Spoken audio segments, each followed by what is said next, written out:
So here we have the Ford Fiesta ST line on a 19 plate. I'm going to start off by showing you inside the boot, and then we'll hop in and run through some controls on the inside from there.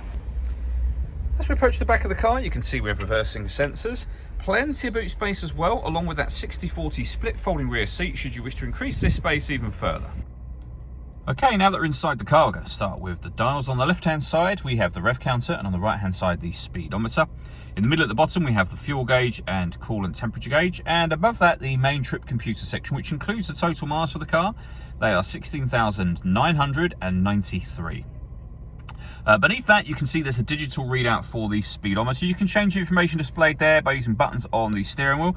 For example, we have your navigation menu, audio, your telephone, vehicle settings, your trip computer, and then back around to the beginning again. And the buttons I was using to make those adjustments are just here.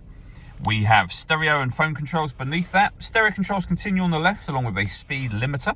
And then over in the center is the main touchscreen for the car. This is where you pair your phone. Hit add phone.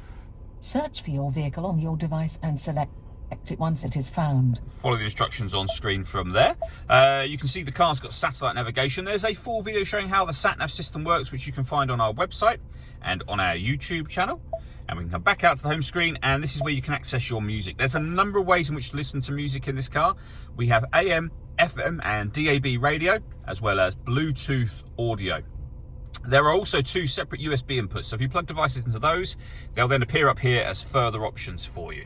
Working our way down, we have the main volume for the stereo, and then below that, the air conditioning. So you can adjust the fan speed, the temperature, the direction you'd like the air to be distributed in once it enters the vehicle, and then that button turns your air conditioning on. Same button again to turn it off. You can recirculate the air that's in the car. That's a great way of heating it up or cooling it down quickly depending on the temperature you set just here. We have a heated rear screen and a proper heated front screen as well. A 12-volt charging socket and USB input. Your 6-speed manual gearbox, and then these buttons just here. So firstly, you can turn off the stop and start. This car is designed to cut out when it's stationary in traffic to save you fuel. The system's now turned off. You can turn off the traction control, and you can put the car into eco mode as well. All that leaves me to say is thank you for taking the time to watch this video. If you'd like to come and see the car in person and have a test drive, please feel free to call any of our MJA sites. We'd love to hear from you soon.